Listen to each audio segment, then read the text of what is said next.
Hi hello. അപ്പോൾ ഇന്ന് നമ്മൾ പോകുന്ന ബാലുവിൻ്റെ സ്കൂളിൽ PT ആണ് കേട്ടോ. അവളെ പ്രോഗ്രസ് കാർഡിൽ ഒപ്പിടുകയൊക്കെ വേണം. പണ്ടൊക്കെ നമ്മളൊക്കെ പഠിക്കുമ്പോൾ പ്രോഗ്രസ് കാർഡ് വീട്ടിൽ തന്നേക്കും. അന്നൊക്കെ എന്ത് രാവലാതിയും പേടിയൊക്കെയാണ് അച്ഛൻ്റെയും അമ്മയുടെയും വക വഴക്കോ അടിയോ ഒക്കെ പ്രതീക്ഷിച്ചാൽ പോകുന്നത്. പിന്നെ ഇപ്പോഴത്തെ പിള്ളേർക്കാണെങ്കിൽ അങ്ങനത്തെ പേടിയൊന്നുമില്ല. പിന്നെ ബാലുവിൻ്റെ പ്രോഗ്രസ് കാർഡ് ഒപ്പിടാൻ പോകുമ്പോൾ പിന്നെ കുഴപ്പമൊന്നുമില്ല കേട്ടോ. ഒരുവിധം നന്നായിട്ടൊക്കെ പെർഫോം ചെയ്യാറുണ്ട് പുള്ളിക്കാരി.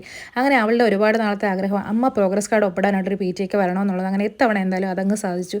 എനിക്ക് ലീവ് കിട്ടാത്തതുകൊണ്ട് മിക്ക എളുപ്പവും വർക്കിംഗ് ഡേ ആയതുകൊണ്ട് തന്നെ എനിക്ക് പോകാൻ പറ്റാതെ വരാറുണ്ട്. പക്ഷേ ഇത്തവണ എന്തായാലും ഞാൻ അവളെ കൊണ്ട് പോയി. അത് ഞാനും ഹരിക്കുട്ടനും ബാലുവും കൂടിയാണ് പോയത്. തിരിച്ച് വരുന്ന വഴിക്ക് ഉച്ച സമയമായപ്പോഴത്തേക്ക് മാമൻ്റെ വീട്ടിലോട്ടൊന്ന് ഇറങ്ങി കേട്ടോ. ബാലു ആണെങ്കിൽ പനി പിടിച്ച് ഫുഡൊന്നും കഴിക്കുന്നുണ്ടായിരുന്നില്ല. അങ്ങനെ ചെന്നപ്പോഴേ മാമിയോക്ക് ചോറും മീൻകറിയും മരച്ചീനും തോരനും പുളിശ്ശേരിയൊക്കെ ആയിട്ട് കറികളെല്ലാം കൊണ്ടുവന്ന് കൊടുത്തു. ചോറ് കഴിക്കുമെന്ന് പറയുന്നുണ്ടായിരുന്നു. പക്ഷേ അവൾക്ക് കഴിക്കാൻ വലിയ പാട് കേട്ടോ. എങ്ങനെ കൊടുത്തിട്ടും കഴിക്കുന്നില്ലായിരുന്നു. പിന്നെ സൈഡിൽ കൂടെ ഞാനും കഴിക്കുന്നുണ്ടായിരുന്നു. പക്ഷേ നല്ല ടേസ്റ്റുള്ള മീൻകറിയും കിഴങ്ങൊക്കെ ആയിരുന്നുണ്ട്. പക്ഷേ അവൾക്ക് കഴിക്കാൻ വയ്യ. അങ്ങനെ പിന്നെ മാമി എന്ത് ചെയ്തു, ഓളെ സന്തോഷിപ്പിക്കാൻ വേണ്ടി ഒരു വാഴയിലൊക്കെ വെട്ടിയിട്ട് അതിനകത്ത് കുറച്ച് അച്ചാറും ഒരു മുട്ട പൊരിച്ചതും ഒക്കെ കൊണ്ടുവച്ച് കൊടുത്തിട്ടും വാരി വാരി അങ്ങോട്ടും ഇങ്ങോട്ടും ഇട്ടുകൊണ്ടിരിക്കുക. അവൾ കഴിക്കുന്നില്ല. പിന്നെ എങ്ങനെ എത്രയെന്ന് പറഞ്ഞാൽ നമ്മൾ നല്ല ഫുഡ് ഇങ്ങനെ പാഴിക്കളയാൻ നോക്കിക്കൊണ്ടിരിക്കുന്നത്. പിന്നെ ഞാനെല്ലാം വരിയും കഴിച്ചു. അപ്പോൾ അത്രേ ഉള്ളൂ. നമ്മൾ ഫുഡ് പാഴിക്കളയാൻ പാടില്ല ഗൈസ്. അപ്പോൾ അത്രേ ഉള്ളൂ. നമ്മുടെ വീഡിയോസ് ഇഷ്ടപ്പെട്ടാൽ ലൈക്ക് ചെയ്യുക, കമൻറ്റ് ചെയ്യുക, സബ്സ്ക്രൈബ് ചെയ്യുക. അടുത്ത വീഡിയോ കാണാം. Tata bye bye.